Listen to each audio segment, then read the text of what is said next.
The church was silent, save for the soft rustle of black dresses and the occasional sob. James Carter stood at the front, his face a mask of grief, but his heart raced with a secret heavier than the coffin before him. At 25, he'd just inherited nearly everything from his adoptive father, Richard Carter, a man whose wealth and influence had shaped their small Virginia town and James's life. The will reading had stunned everyone. 90% of Richard's estate, millions in assets, the sprawling estate, the family business, went to James, the adopted son, over Richard's biological daughter, Emily. Whispers slithered through the pews as the lawyer's voice echoed. "To my son, James, I leave the foundation of my legacy." Emily's icy glare burned into James from across the room, her manicured nails digging into her palms. The town, too, buzzed with questions. Why him? Why the boy Richard had taken in at 16? A troubled teen from a broken home. James's hands trembled as he adjusted his tie, avoiding Emily's stare. He wasn't ready for this. Not the money, not the scrutiny, and certainly not the truth he'd buried deep. A truth that could unravel everything. James was in love with Michael, his best friend, and Richard had known. The weight of that secret pressed against his chest, threatening to spill out as the funeral dragged on. The day Richard took James in, 9 years ago, had been a turning point. James was a scrawny 16-year-old, bouncing between foster homes, his heart hardened by rejection. Richard, a widower with a kind smile and a mansion that felt too big for just him and Emily, saw something in James, a spark of resilience, perhaps, or a need for belonging. "You're not alone anymore," Richard had said, his voice steady as he signed the adoption papers. Emily, then 18, had rolled her eyes, already resenting the intruder in her perfect world. James learned quickly that the Carter family was a paradox. Wealth and warmth clashed with rigid expectations.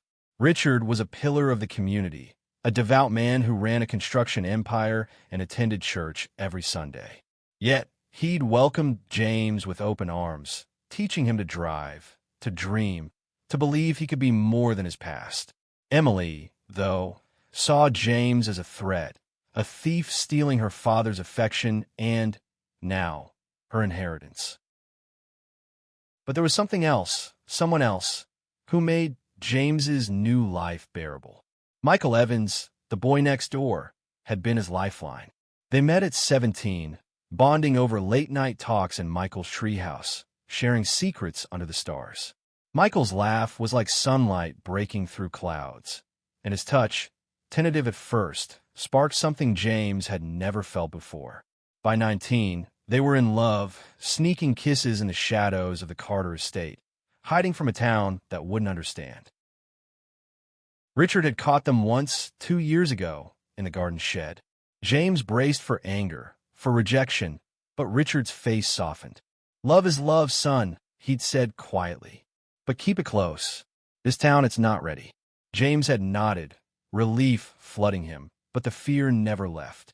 He and Michael kept their relationship hidden, a fragile treasure guarded from prying eyes. Now, standing at the funeral, James felt the walls closing in. The will wasn't just a gift, it was a spotlight. Emily's lawyer, a sharp-eyed man named Gregory, had already hinted at a challenge. "There are discrepancies," he'd said, his tone dripping with suspicion. James's stomach churned. Did Emily know? Had Richard told her about Michael? The truth, if exposed, could cost him everything, not just the money, but the fragile life he'd built. As the service ended, Michael slipped into the church, his presence a quiet anchor. He stood at the back, his brown hair catching the light through the stained glass windows.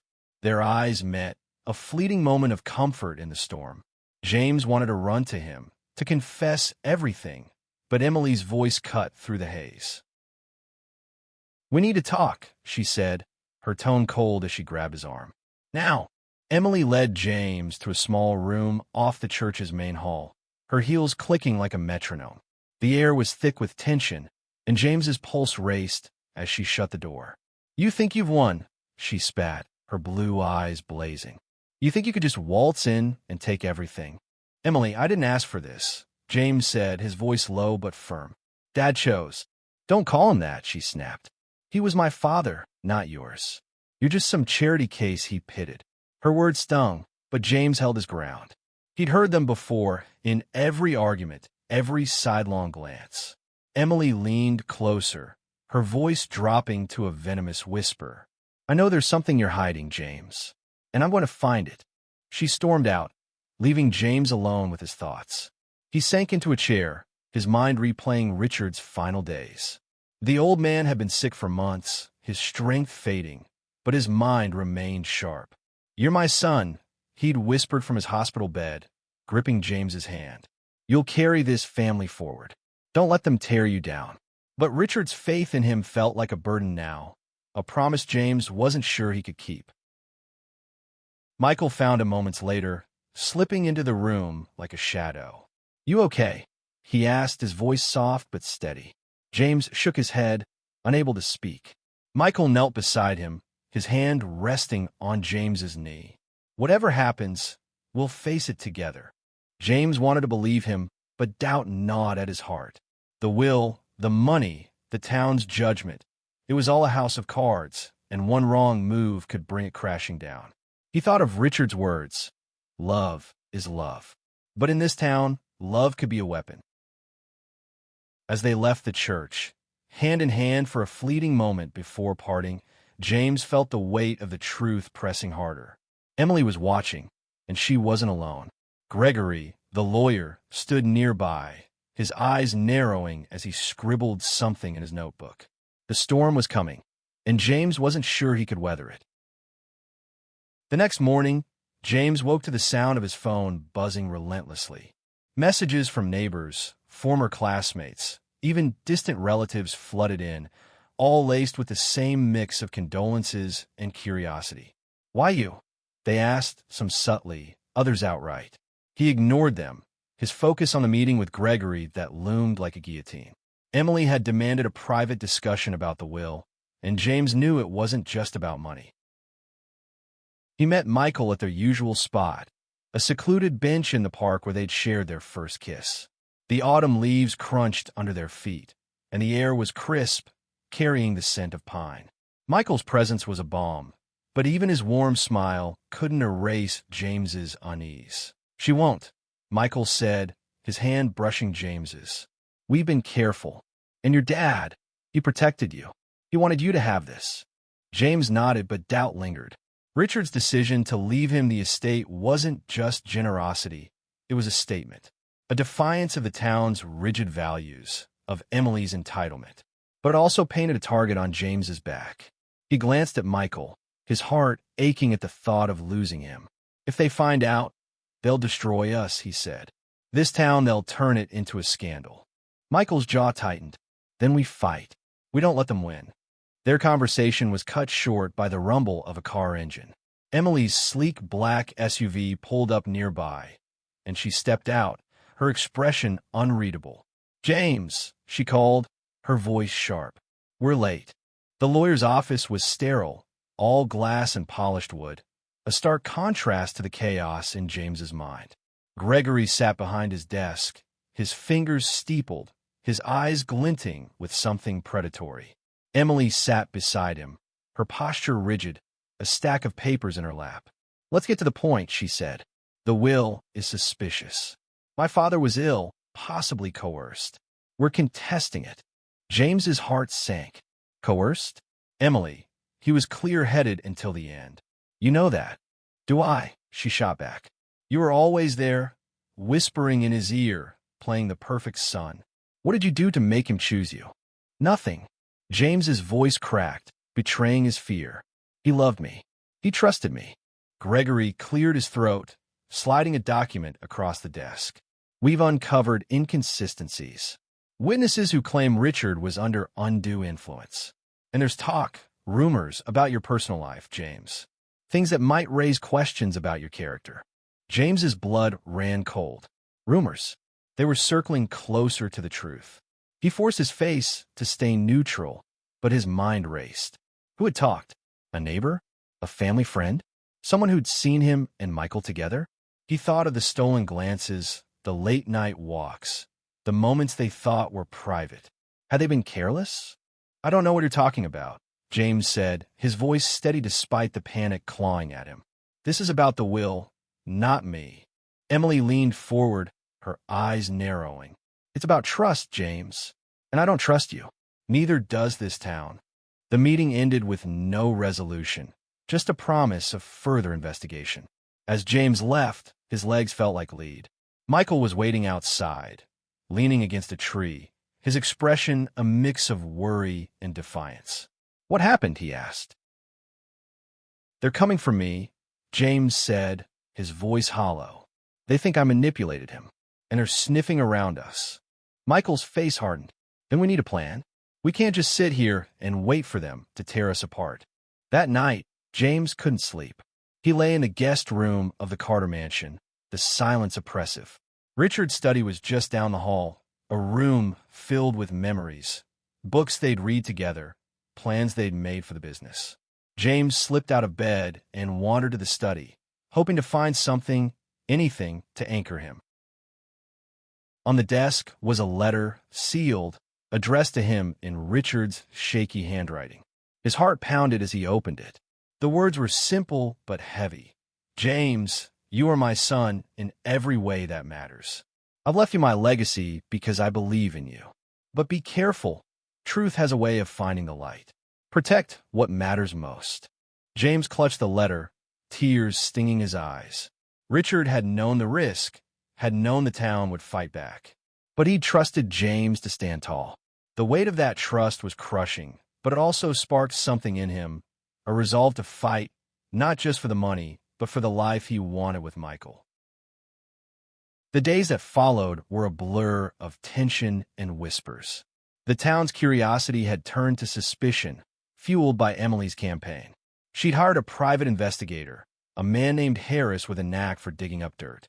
James felt his every move watched, his every word weighed. He and Michael stopped meeting in public, their moments together confined to stolen hours in Michael's apartment, a small sanctuary away from prying eyes. But the pressure was building. At a town hall meeting, where James was meant to discuss the future of Carter Construction, someone in the crowd, a grizzled man named Tom, a longtime employee, stood up. We heard things, James, he said, his voice loud enough to carry. About you. About your lifestyle. Is it true? The room went silent, all eyes on James. His throat tightened, but he forced a smile. I'm here to talk about the business, he said, deflecting. Let's focus on what matters. But the damage was done. The whispers grew louder, and James saw Emily in the back, a smug smile on her face. That night, Michael was furious. They're trying to shame you, he said, pacing his living room. They don't care about the truth. They just want to tear you down. I know, James said, his voice tired. But if I fight back, if I tell them about us, it'll only make it worse. Will it? Michael stopped, his eyes searching James's. Maybe it's time to stop hiding. Maybe it's time to show them who we are. James wanted to agree, but fear held him back. He'd seen what happened to others in this town. Judgment, exclusion, hate. He couldn't bear the thought of Michael facing that. Not yet, he said softly. We need to be smart. The next blow came swiftly. Gregory called James to his office, this time with a thicker stack of papers. We have testimony, he said, his voice clipped, from a former employee who claims Richard was pressured into changing the will. And personal allegations about you, James. About your relationship with a certain Michael Evans. James's heart stopped. That's none of your business, he said, his voice shaking. It is when it questions your motives, Gregory replied. This town values tradition. If you're hiding something, it could sway the court. James left the office in a daze, his mind spiraling. That night, he and Michael sat in silence, the weight of the accusation hanging between them. They're going to use me against you, Michael said finally. They'll say you manipulated Richard to get the money, that our relationship proves you're unfit. James buried his face in his hands. I can't lose you, he whispered, and I can't lose what Dad gave me. Then don't, Michael said, his voice fierce. Fight for both. For us, for the company, for everything. Inspired by Michael's strength, James began to dig. He spent hours in Richard's study, combing through files, searching for anything to counter Emily's claims. He found a journal, tucked behind a shelf, filled with Richard's thoughts. One entry, dated a month before his death, made James's breath catch. James is the future. His heart is true, and his love for Michael is a gift, not a sin. I've made my choice, and I pray this town will one day see what I see. The words were a lifeline, but also a risk. If James used the journal in court, it would expose everything. He showed it to Michael, who read it with tears in his eyes. "Your dad was incredible," he said. "He saw us for who we are." "He did," James said, his voice thick. "But if I show this, it's all out there. No going back." Michael took his hand. "Maybe that's what we need. No more hiding." James nodded, a spark of courage igniting. They had a fight ahead, but for the first time, he felt ready. The courtroom was packed, every seat filled with townsfolk eager for drama. James sat at the defendant's table, his lawyer, Sarah, a sharp-witted woman Richard had trusted, by his side. Across the room, Emily and Gregory exuded confidence, their case built on insinuations and half-truths. The judge, an older man with a stern face, called the room to order, and the battle began. Emily's side went first, painting James as an opportunist. Harris, the investigator, testified about questionable behavior he'd observed, vague references to James and Michael's closeness, framed as scandalous. The crowd murmured, and James felt their judgment like a physical weight. Sarah leaned over, whispering, "Stay strong. We got this." When it was James's turn, Sarah presented Richard's journal, reading the entry aloud. The room went still, the words hanging heavy. "His love for Michael is a gift, not a sin." Gasps rippled through the crowd, and James saw Michael, seated in the back, his eyes shining with pride and fear. Emily's face twisted with rage. "This is irrelevant," she shouted. "He's twisting my father's words to justify his deviance." The judge silenced her, but the damage was done. The town's whispers turned to shouts, and James's heart pounded. Sarah called James to the stand, and he took a deep breath, knowing this was his moment. "I love my father," he began, his voice steady. "He took me in when I had nothing. He saw me for who I am, not just as his son, but as someone who loves Michael.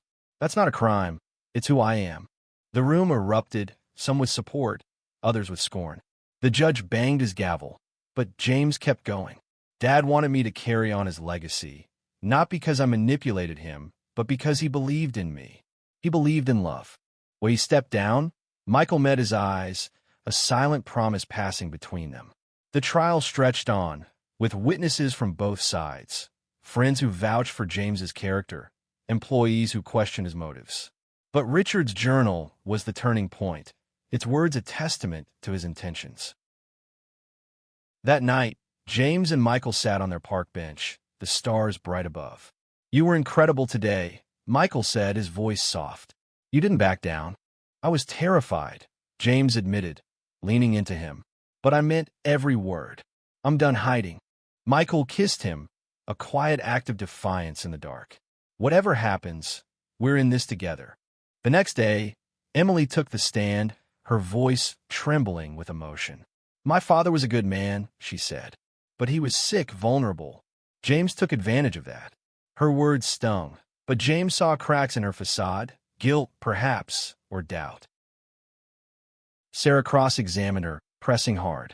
"Did your father ever tell you why he chose James?" she asked. Emily hesitated, her eyes flickering. He said James was the future, but I didn't understand." "Maybe he saw something you didn't," Sarah said, her voice calm but cutting. "Maybe he saw a son who loved fiercely, who deserved his trust." The courtroom fell silent, and James felt a flicker of hope. The truth was out, and while it might cost him the town's approval, it had set him free. The verdict came on a crisp October morning, the courtroom buzzing with anticipation. The judge's voice was steady as he read. "The will of Richard Carter stands as written. No evidence of coercion or undue influence has been substantiated. The gavel fell, and James exhaled, relief flooding him. He'd won, not just the estate, but the right to be himself. Emily's face crumpled, but she didn't look at James. She left the courtroom quickly, her shoulders hunched, and for the first time, James felt a pang of pity. She'd lost more than money. She'd lost her father's vision. He hoped one day she'd understand. The town's reaction was mixed. Some embraced James, moved by his courage. Others turned away, their prejudice unshaken. But James didn't care. He had Michael, the business, and Richard's faith in him. That was enough. Weeks later, James and Michael stood in the Carter Mansion's garden, where Richard had once caught them. They were planning a memorial for Richard, a community event to honor his legacy. "He'd be proud of you," Michael said, his hand in James's. "I hope so," James said, smiling. "He gave me more than money. He gave me the strength to be me." As they walked through the garden, hand in hand, the autumn leaves fell like a blessing. The town would talk, judge, maybe even hate, but James and Michael had each other, and that was a legacy worth fighting for. The truth of their love, once a secret, was now their strength, a beacon for anyone who dared to love boldly in a world that wasn't always ready. In the end, Richard's will wasn't just about wealth. It was about trust, about love, about a father's hope that his son could change a town's heart. And as James looked at Michael, he knew they'd keep fighting, not just for themselves, but for everyone who needed to hear that love, in all its forms, was worth celebrating.